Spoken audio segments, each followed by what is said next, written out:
What if I told you there's a country that slashed poverty by over 40 percentage points in just 50 years, builds world-class infrastructure that beats most of Europe, supplies the semiconductors inside your phone, your car, and your laptop, and the world still treats it like a travel footnote? That country is Malaysia. And if you've been sleeping on it, don't worry. So has almost everyone else. But not for much longer. But wait. Before we begin, please subscribe to ensure that you never miss out on any of my essential stuff. Comment, "I subscribe," below, and I will personally welcome you to our community. With that said, let's get started. Here's something that should bother you. When people talk about Asia's economic success stories, they mention Japan, South Korea, Singapore, China, maybe even Vietnam now. Malaysia. Barely a footnote. But in 1970, nearly half of all Malaysians, 49.3%, lived in poverty. Today, that number has dropped to under 6%. The World Bank called it one of the most successful poverty reduction stories in recorded economic history. Not Southeast Asian history, world history. So, why aren't we celebrating this?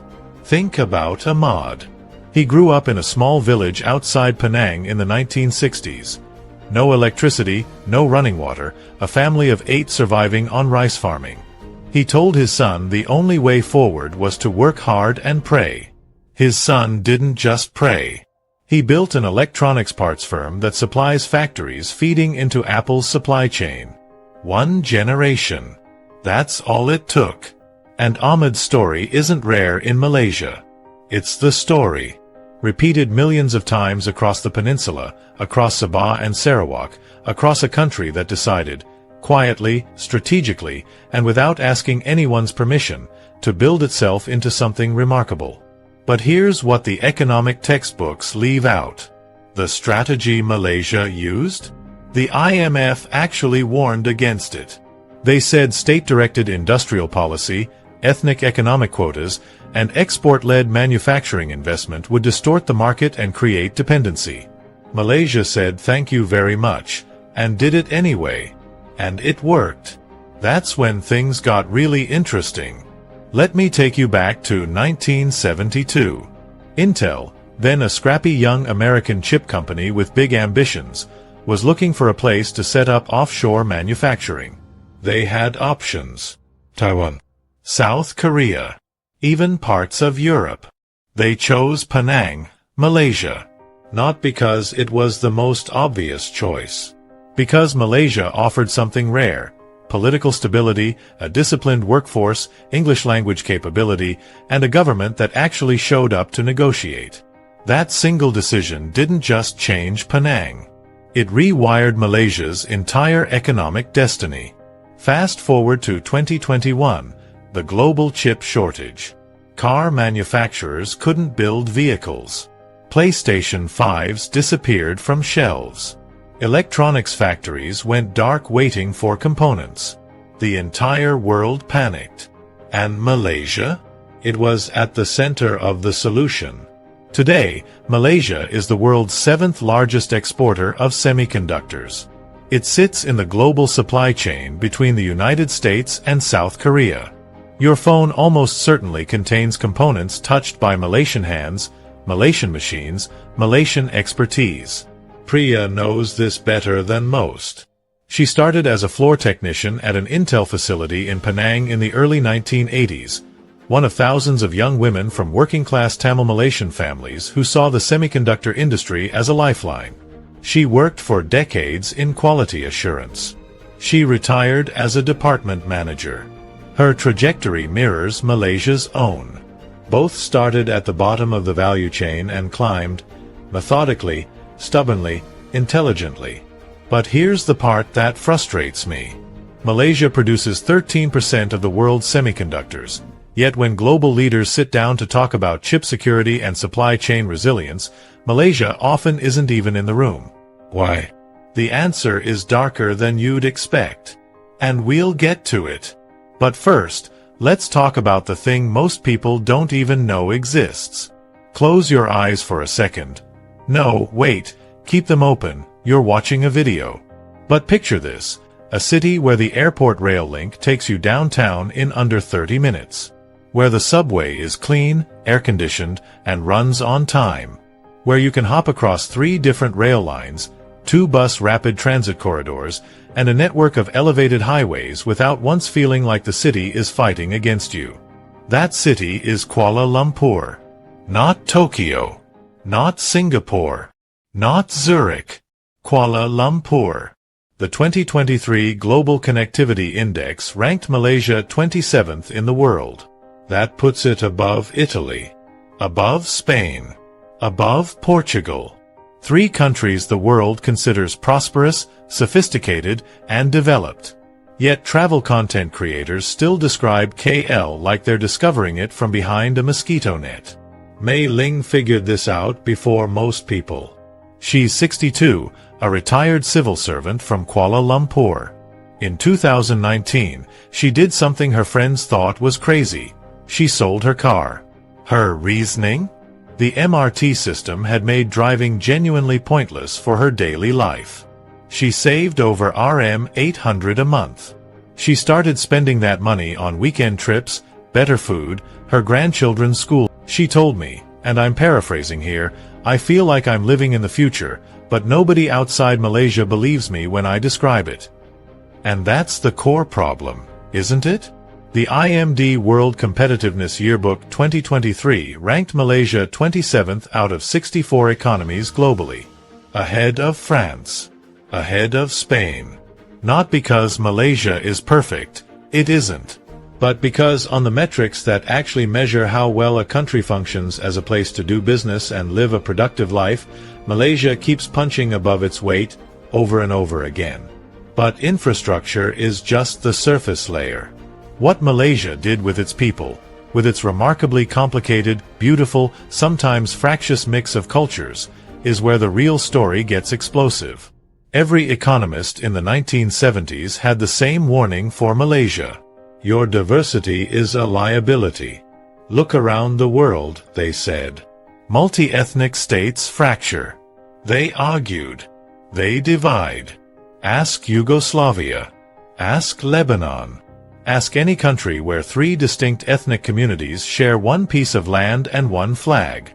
Malaysia is Malay. And Chinese. And Indian. And indigenous Orang Asli and dozens of Bornean ethnic groups. It has 3 major religions coexisting in neighborhoods, in offices, in schools. The economists said it would tear the country apart. But here's what happened instead. Malaysia made a bet. A messy, imperfect, sometimes controversial bet, but a bet nonetheless, that its diversity could become an asset if managed with deliberate policy rather than left to unravel on its own. Rajan is 70 years old. Retired now, living in Ipoh. He spent his entire career as a schoolteacher, teaching in Tamil in the morning, switching to Bahasa Malaysia in the afternoon, sometimes helping Chinese Malaysian students with their English homework after class. He told me that in his classroom, he watched children who came from completely different cultural universes figure out how to share a desk, share a lunch break, share a joke. That's Malaysia's real education, he said. Not what's in the textbook. The UNDP Human Development Index 2022 ranked Malaysia at 0.803, firmly in the high human development tier. That puts it above most of Latin America, above much of Eastern Europe, above countries with far greater natural resources and far more international attention. But here's the painful irony. Despite all of this, despite the semiconductors, the infrastructure, the human development, the poverty reduction, there is a gap. A critical, costly, almost embarrassing gap. And it's costing Malaysia billions of dollars and decades of global influence. That gap is reputation. When was the last time a world leader stood at a podium and said, "We should be more like Malaysia"? Oh wait, never happened. Not once. And yet if you look at the data, actually look at it, not just absorb the prevailing narrative, Malaysia has delivered outcomes that most admired nations would kill for. What's going on? Economists have a term for this. Some call it narrative poverty, the condition where a country does everything right but tells the story completely wrong, or doesn't tell it at all. Malaysia suffers from narrative poverty at a world-class level. And part of the reason is geography and optics. Malaysia shares a region with Singapore, a city-state so aggressively branded, so ruthlessly efficient at global PR, that it consumes almost all the oxygen in the room when people think about Southeast Asian success. But here's the irony that Singapore's own data confirms. Malaysia produces much of what makes Singapore function. The water, large quantities of the food, the labor force that fills Singapore's service economy, the manufacturing base that complements Singapore's financial one. They are, in many ways, codependent. But one gets the TED Talks. The other gets the travel warnings. Faridah is a 55-year-old Malaysian tech entrepreneur who lived this tension personally. 4 years, she ran her startup out of Singapore, because that's what you were supposed to do if you were serious. Good address, international credibility, clean passport stamps. In 2022, she moved everything back to Kuala Lumpur. Why? Lower operational costs, a deeper and faster-growing local tech talent pool, government approvals that came through in weeks, not months, and an ecosystem of young Malaysian engineers who were hungry in a way she hadn't felt in Singapore for years. KL is where the energy is now, she told me. Singapore is polished. KL is alive. The A.T. Kearney Global Services Location Index 2023 backs her instinct up. Malaysia ranked in the top 5 globally as an outsourcing and business services destination, beating India in several subcategories. That is not the result of a country stumbling forward. That's deliberate competitive positioning over decades. So why does the world still underrate Malaysia? Because Malaysia has let others write its story. And that, finally, is starting to change. Here's where it gets exciting. And a little urgent. Perception is reality in a globalized economy. Investors don't just follow data, they follow narratives. Talent doesn't just go where salaries are highest. They go where a place feels like it's going somewhere. And right now, the signals around Malaysia are shifting fast. Microsoft announced a $2.2 billion investment in Malaysian AI and cloud infrastructure in 2024. Google followed with a $2 billion commitment. Oracle joined. Amazon Web Services expanded. These are not companies that throw billions at countries they consider second tier. These are companies doing careful, multi-year analysis of geopolitical stability, infrastructure quality, talent pipelines, and regulatory environments. They all landed in Malaysia. The Johor-Singapore Special Economic Zone, launched with genuine bilateral enthusiasm, is reshaping the southern tip of the peninsula into one of the most strategically significant economic corridors in Asia. Land that was jungle and palm oil a decade ago is being converted into data centers, advanced manufacturing campuses, and logistics hubs that could redefine Southeast Asian supply chains for the next 50 years. Malaysia held the ASEAN chairmanship and used it with more diplomatic ambition than many observers expected, positioning itself not as a passive regional member but as an active architect of Southeast Asia's emerging global role. And at the center of all of it is a country that has been quietly, patiently, stubbornly building toward this moment for over half a century. Ahmed's village has electricity now. Priya's grandchildren are studying engineering. Mei Ling is riding the MRT to her yoga class. Rajan's students are running companies. Faridah's startup just closed its Series B. Malaysia doesn't need the world's validation to know what it has built. But the world is starting to notice anyway. And when the history of Asia's 21st century rise gets written, really written, with honesty and data and perspective, Malaysia will not be a footnote. It will be a chapter. Malaysia has been playing a long game while the world looked the other way. History tells us, over and over again, that's exactly when the biggest moves get made. Quietly. Patiently. Without asking permission. So here's what I want you to do right now. Go to the comments and tell me, is Malaysia the most underrated country on earth right now?